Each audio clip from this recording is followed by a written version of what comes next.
بسم الله الرحمن الرحيم. طبعا خيري علي دوا، نائب رئيس لجنة المسابقات باتحاد الليبي لكرة الطائرة وعضو اللجنة العليا المنظمة لبطولة نهائيات ليبيا لكرة الطائرة.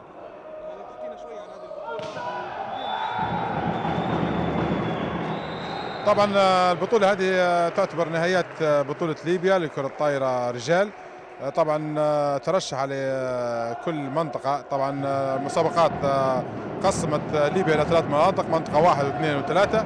المنطقة 1 اللي تضم أندية المنطقة الشرقية وهي الأخضر والهلال والنصر والأهلي بنغازي، وترشح على هذه المجموعة فريقي الأهلي بنغازي والنصر. المجموعة الثانية تضم فريق السويح الاتحاد المصراتي والتصدي والافريقي بزديتن، وترشح على هذه المجموعة الثانية فريقي السويحلي والاتحاد المصراتي. المجموعة الثالثة تضم الأهلي طرابلس والاتحاد والجزيرة وأساريا، وترشح على هذه المجموعة الثالثة اللي هو فريقي أساريا والجزيرة. طبعا هذه تعتبر نهاية ليبيا. سيتحصل على بطل ليبيا الحاصل على أكثر نقاط في هذه البطولة.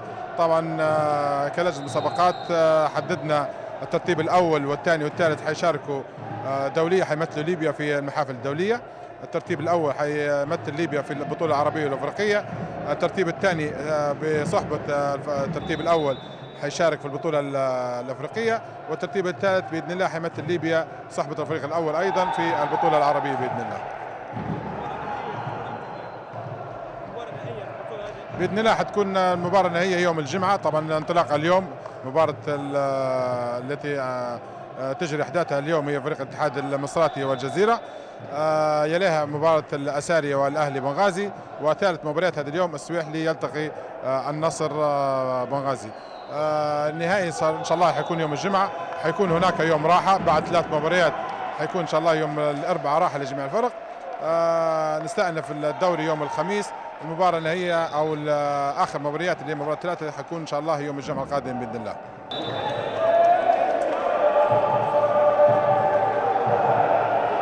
دكتور محمد جويلي، عضو اللجنة العليا لبطولة ليبيا للكرة الطائرة 2015-2016.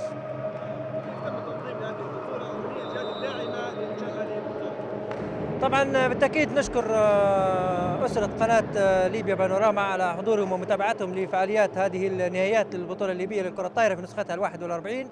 البطولة طبعا جاءت بعد عدة مراحل.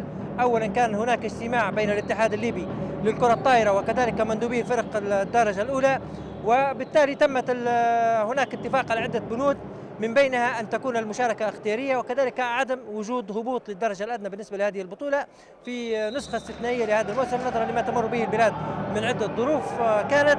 وانطلقت البطولة بنظام المناطق. منطقة أولى كان فيها 4 فرق مشاركة، الأهلي بنغازي النصر الهلال والأخضر.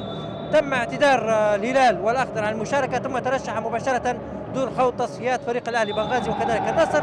بالنسبة للمنطقة الثانية اللي ضمت 4 فرق ترشح منها السويحلي وكذلك الاتحاد المصراتي أمام التصدي والافريقي الزيتن، وخاضت هذه المباريات تجمعات من ذهاب وإياب آلت فيها آلية الترشح لفريق السويحلي وكذلك فريق الاتحاد المصراتي. بالنسبة للمنطقة الثالثة، هذه المنطقة الثالثة ربما دخلت في مباريات عديدة بالنسبة لهذه البطولة. هناك 4 مراحل مرت بها: مرحلة في طرابلس أولى، ثم مرحلة ثانية في الزاوية، وكذلك مرحلة ثالثة في زوارة، ومرحلة رابعة في هذه القاعة تحديدا وكانت في طرابلس. طبعا ترشح عن هذه المنطقة الثالثة فريق الجزيرة وفريق سارية، وبالتالي أصبحت الفرق الستة المترشحة لهذه النهائيات هي من تتنافس على لقب البطولة الليبية في نسخته 41.